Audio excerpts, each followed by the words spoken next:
Experts set to travel to Ukraine to identify the war's dead. An international organization formed to identify the dead and missing from the Balkan conflicts is preparing to send a team of forensics experts to Ukraine as the death toll mounts more than 6 weeks into the war caused by Russia's invasion.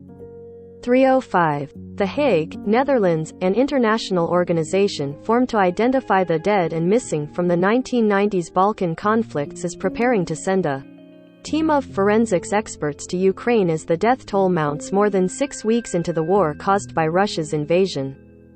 Authorities in Kyiv have reached out to the International Commission on Missing Persons to help put names to bodies that might otherwise remain anonymous. Amid the fog of war, a team made up of a forensic pathologist, forensic archaeologist and an expert on collecting DNA samples from bodies and from families to crossmatch is expected to travel to Ukraine early next week, Director General Catherine Bomberger told the Associated Press on Friday. They will help identify the dead, but also document how they died, information that can feed into war crimes investigations in the future. The organization's laboratory in an office block on a busy street in The Hague will build a central database cataloging evidence and the identities of the missing. Having this centralized capability is absolutely critical because you have to look at this as an investigation into a gigantic crime scene that is taking place across Ukraine, Bomberger said. The team will have plenty of work to do when it deploys to Bucha, where images of bodies lying in the streets after Russian forces withdrew shocked the Bucha mayor Anatoly Fedorik said Thursday on Ukrainian television that at least 3 sites of mass shootings of civilians during the Russian occupation have been found. Fedorik said hundreds have been killed and investigators are finding bodies in yards, parks and city squares.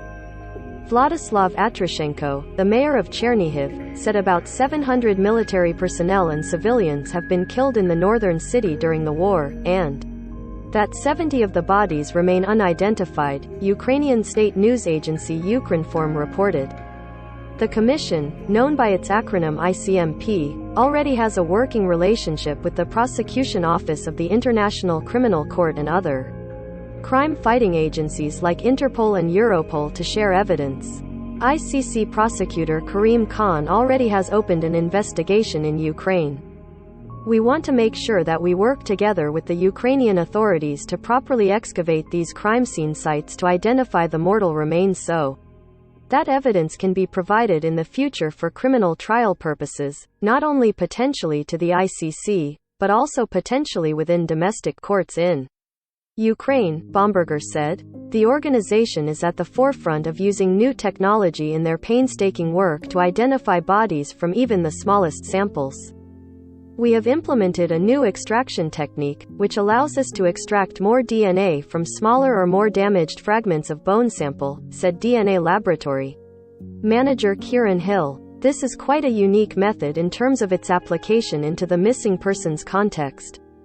On Friday, lab staff in white clothes covered with blue plastic overalls, hairnets and gloves were meticulously working on other cases, grasping small sherds of bone in pliers and grinding away their surfaces in search of DNA. The ICMP has an online portal where people in Ukraine can anonymously report locations of bodies, and will help family members of the missing to provide DNA samples to help identify them. The commission was established to trace the dead from the Balkan Wars of the 1990s. Its sterile, high-tech laboratories are a world away from the muddy mass graves where the organization's experts first rose to prominence among the decomposing dead of the 1995 Srebrenica massacre of more than 8,000 Bosnian Muslimen and boys. They helped put names to bodies that in some cases were torn apart and spread across multiple mass graves as Bosnian Serb forces buried and then reburied the dead in an effort to cover traces of their genocidal attempt to wipe out Srebrenica's Bosniaks. The commission made sure they failed to cover their tracks. Bosnian Serb military chief general Ratko Mladic and his political master, Radovan Karadzic, are now serving life sentences for crimes including genocide. Both men were convicted in part thanks to evidence gathered by the ICMP. Funded by voluntary contributions from governments, the organization has since helped national governments put names to thousands more people whose anonymous Remains were recovered from sites including over 3,000 mass and clandestine graves. It has worked at crime scenes and disaster sites around the world, including Syria, Libya and Iraq. The organization also helped to identify victims swept away by the 2004 Indian Ocean tsunami, and extracted DNA from bone samples of 250 people killed when Hurricane Katrina slammed into Louisiana in 2005. Ukraine could prove to be one of its biggest challenges yet, as the organization works together with Ukrainian authorities to investigate and build cases amid an ongoing war. So ensuring that this process moves in accordance with proper investigations, that these sites are properly documented, the proper chain of custody is obtained, will be a challenge, Bomberger said. I think under the circumstances while there's an active conflict. Follow the app's coverage of the war at https://apnews.com/hub/Russia-Ukraine.